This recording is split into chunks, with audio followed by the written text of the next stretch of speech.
spit that out. Kids, but also a sin for Kevin for taking such dainty donut bites. I know Kevin. In many ways, I am Kevin. And that is not how a Kevin takes a bite of a donut unless he's doing it at afternoon tea with the queen. So, yesterday, Dwight found half a joint in the parking lot. Wasting half a joint. Slow moving, inattentive, dull. Dull is a symptom of marijuana use? Annoying maybe, but I've never found anyone high on ganja dull. Lack of motivation. Hey. Kevin is great. I don't care what you say. I'm taking a sin off for Mr. Malone. No, seriously, I really don't care what you say. Why is Pam's reception placard pointing at the office staff instead of the door through which every visitor enters? Are they keeping it a secret? I enjoy the tangy zip of Miracle Whip. Doing terrible impressions of your coworkers, or really just doing terrible impressions in general. Also, Miracle Whip. And the guys are saying, chug, chug, chug, but I'm so small. What kind of party was Kelly at? She's not 19 or anything, and I don't think there are any fraternity row bashes happening in the tiny town of Scranton. If anything, I'd peg this area as big on butt chugging. Oscar visited Mexico when he was 5 to attend his great-grandmother's funeral. What does that mean to a United States law enforcement officer? He's a potential drug mule. Dwight is a stand-in for the overzealous and self-justifying U.S. law enforcement industrial complex is so perfect, I would just take another sin off. But also, the U.S. law enforcement industrial complex. Have you ever taken any illegal drugs? No, I have not. Sure, Dwight's an odd duck when it comes to his daily behavior, but I'm more concerned about his coworkers, since they're choosing to entertain this bullshit and answer his inappropriate and personal questions. And yes, Oscar does choose to get up and leave in a few seconds, but he never should have even answered the question about what drugs he's taken. Have you ever pooped a balloon? Hemorrhoids. It's marijuana. How do you know that? It's labeled. This would be a funny joke if this sheet of paper in any way indicated that there was a label on the picture. He does everyone in the office. Considering how hot Jim is, I can't say I'm surprised, but I am a little shocked that Pam hasn't reported this behavior to Toby and HR. Jim is not allowed to talk until after he buys me a Coke. No one will be seated during the Pam explains the rules of jinxing vis-a-vis soft drink purchasing portion of the episode. Where were you yesterday after work? Sexual role-playing in the office. In the office. Is that true, Toby?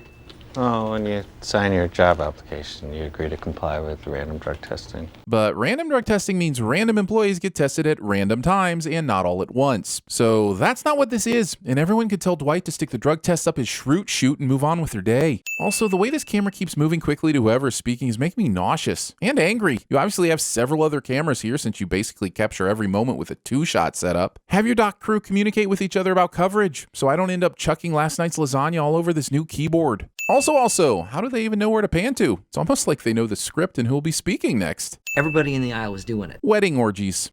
You're not on anything?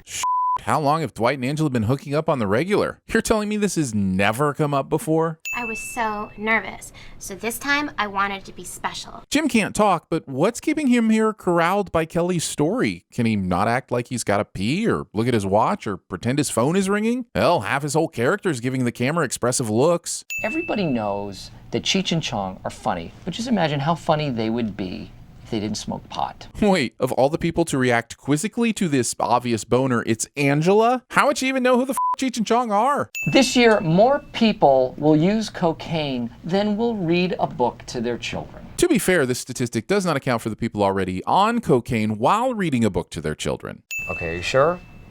That looked like it was going to be good. Thing Office fans said when they announced a season 8 and 9 somehow made it into the script. Just forget it, just the urine. The hardest part of the Office mockumentary conceit are the moments that characters have to say or do things they would never want to say or do on camera. For this scene, we have to presume that Michael not only left the shades and door open for this conversation, but that he also forgot whatever microphone is capturing this and doesn't spot the giant cameras filming him directly in his line of sight. And you know what they say when you presume something. It makes a pre out of you, and you know what? Just add this in already. You look like you have something really important to say and you just can't for some reason. Look, we all love Jim and Pam, but the way this show relies on their flirting to carry this completely hollow B-plot is nothing short of mercenary. This plot was supposed to be about Jim's impressions, damn it, and you wasted on this Jinx rules nonsense? You can't just solve that with Jenna Fisher's coy smile alone. Taking an unscheduled break during business hours without permission. Keeping your wallet in your front pocket. And sure, you'll have less back pain long term, but you'll also look like a mega dork every time you get your wallet. And really, what's more important?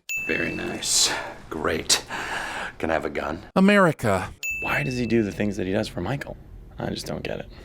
What is he getting out of that relationship? Speaking of not getting it, what a weird end to this episode. I think we're supposed to compare Michael and Dwight to Jim and Pam here, but does that mean the show is saying Jim is an idiot for flirting with Pam? Is it saying Dwight and Michael are going to hook up? I mean, I know which one I'm rooting for, but still. Also, do we never find out who the joint belongs to? Michael only says he smoked some cloves at an Alicia Keys concert, but who left the joint in the parking lot? I need resolution. You can't treat a half a joint like some sort of story MacGuffin? McPuffin?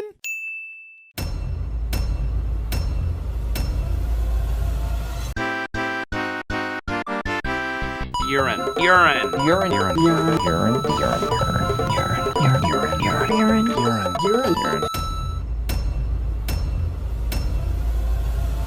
I'll just enjoy this glass of water. I'm stuffed. Sinners, go vouse to our newest domain of nitpick delights and behold commercial sins. Oh, and subscribe immediately. So the order goes click, sub. Simple as that. Oh, actually watch the video. Jesus, I guess I need to make a flowchart. Commercial sins! Go now. I always did like a man in a uniform. That one fits you grand.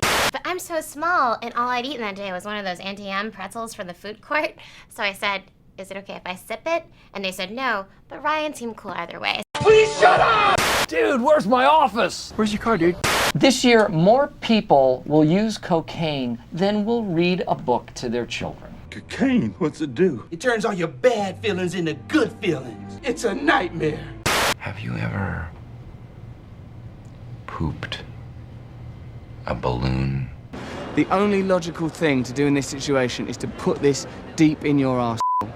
Pam told me you do a great Stanley impression. I'd love to hear it. Now, most people, when they find a dead body in their house, they call 911. But you didn't do that, did you? It has to be official, and it has to be urine. So, we'll cover our bodies in urine, and they will be virtually undetectable to all dinosaurs. This year, more people will use cocaine than will read a book to their children. Cocaine's a hell of a drug.